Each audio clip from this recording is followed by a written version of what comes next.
Fallen City Series: How New York Lost Their Sound. New York, the state, not just the city, has always been the bar for rap music, as hip-hop was created there, and the state of New York has always been and still is one of the biggest media hubs in the world and business hubs in general. Better than that, New York is arguably the most popular state and city in the world, so anything conjured up there has a good chance to be successful and receive immediate notoriety. For these reasons, New York has had an on-off relationship with running hip-hop, where history has shown it always came back to them, but not so much recently, at least not with the sound they became known for and loaned to artists all over the world throughout the 80s, 90s, and 2000s. The boom-bap, introspective sound filled with bars and display of high skill level. Since then, New York has always had an artist from there be one of the more successful artists in the rap game, like Eric B. and Rakim, Run DMC and LL Cool J of the 80s, Wu-Tang, Tribe, Biggie, Jay-Z and Nas of the 90s, the 2000s, 50 Cent, Ja Rule, Jay-Z and Nas still, Dipset and more, just to name a few from each decade that ran hip-hop from New York. Even though other places like the South and West Coast music had their times, Southern music arguably still more dominant in the game right now, with artists like Future, Lil Baby, Travis Scott, NBA Youngboy, Young Thug, even Gunna, who just may have put out the best rap project this year. Currently, the state of New York hip-hop pretty much consists of them copying other places' style, like drill music being the sound they're clinging to at the moment, which Chicago is credited, and the UK, who took drill beats to a different level. Rest in peace, Pop Smoke. New York's biggest artists right now have all either become pretty much drill rappers: Ice Spice, Chef G, Fabio Foreign, B-Love, Shy K, and everyone else that sounds just like Shy K or some version of K-Flock, with what I call the fumble flow, where all the words seems the end of them don't quite fit into the bar, but they say it while fumbling over the word anyway, with a hard beat behind it and content filled with non-stop violent threats. What New York has done since the cloud era is attempt to create a star that does all the same things already being done, just with the New York stamp behind them. Cardi B? Oh, stripper rap is becoming popular and selling? Let's grab one and create our own. Write her lyrics, sample the South to get her lit, push her music all over the radio, and have our own viable artists to compete in these times where we lost our originality.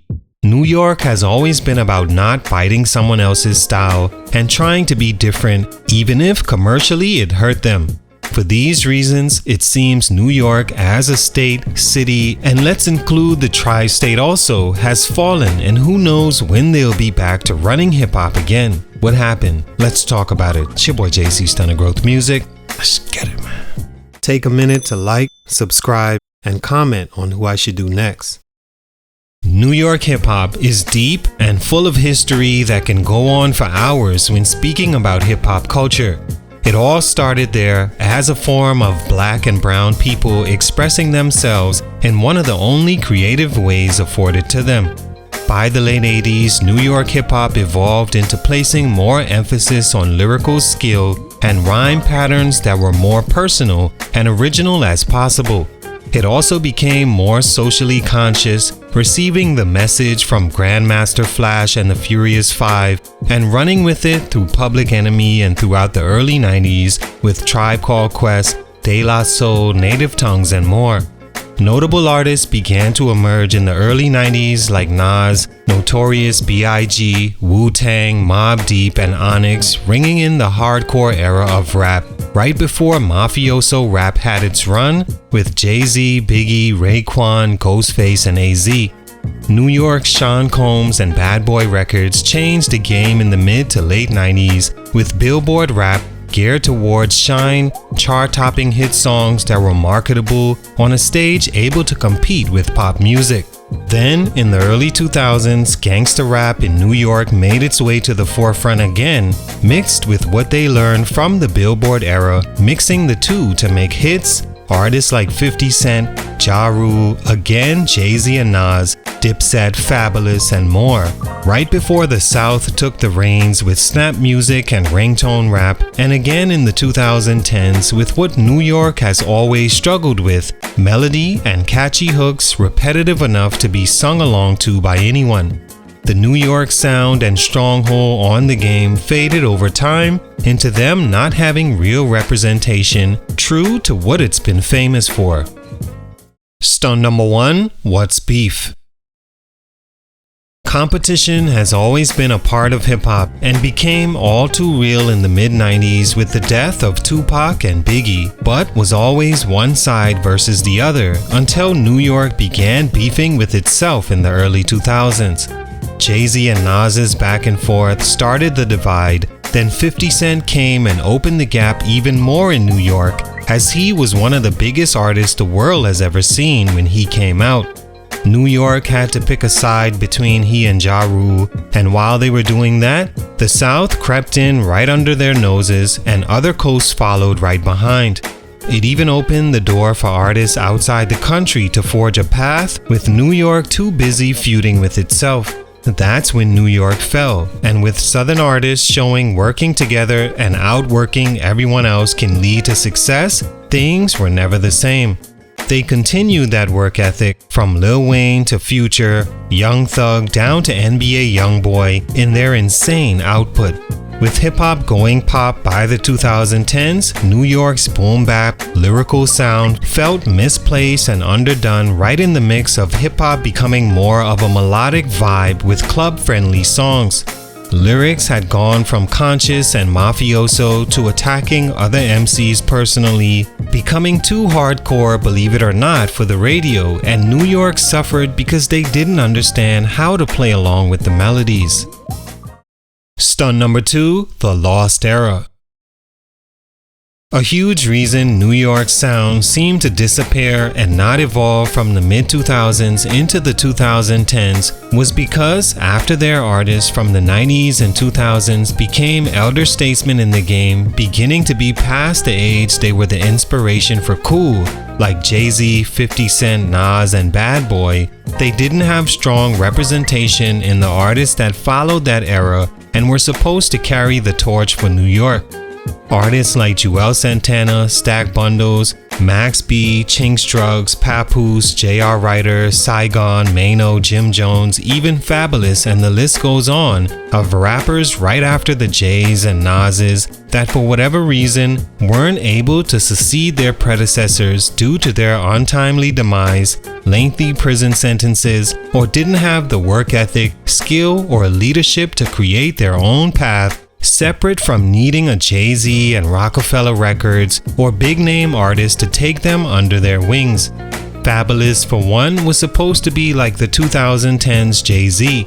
Juelz was supposed to be the next marketable artist, carrying the torch for Dipset and New York, seen as just as big an artist as Lil Wayne in the late 2000s, with the potential to be even bigger. Lyrical artists like Papoose, Saigon, and J.R. Writer weren't charismatic enough in their rhymes to blend with the radio sound becoming popular, still forcing their bars over melody approach that would have worked back in the mid-90s but certainly not in the 2010s.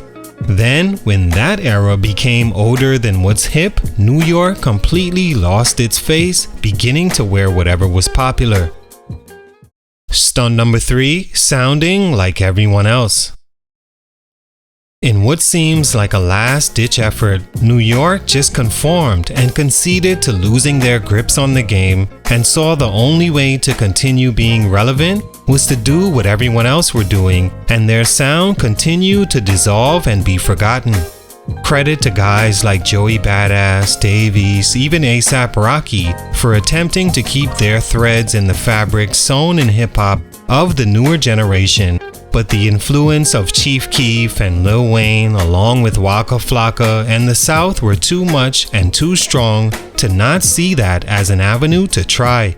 I don't solely blame New York because drill music, mumble rap / the SoundCloud era, and melodic Rico rap had become so strong and, more importantly, so flooding throughout hip-hop in general that whatever sound that wasn't one of those in the 2010s was hard to get through for most not named Aubrey, Jermaine, or Kendrick. Meek Mill, as an offspring of New York rap from Philadelphia, was the last representative of that New York sound in the newer era, and even he has been accused recently of conforming to the sounds made popular by Lil Durk, Lil Baby, and Youngboy. In the early 2020s, New York hip-hop lives in the drill era or GTA era, where insane violence and crash-out rap has become the male representation on UK beats or sampled R&B tracks mixed in drill form, and honestly, it doesn't at all sound that bad. But original? No. A good representation of what New York should have evolved into? Not at all. All in all, New York is the birthplace of hip-hop, so we'll always have a chance to be dominant again.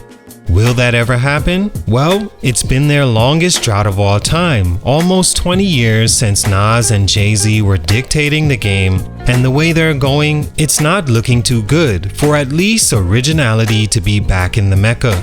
Salute, much respect, but for these reasons, New York is a fallen city in hip-hop. It's your boy JC, Stunted Growth Music, and I'm out.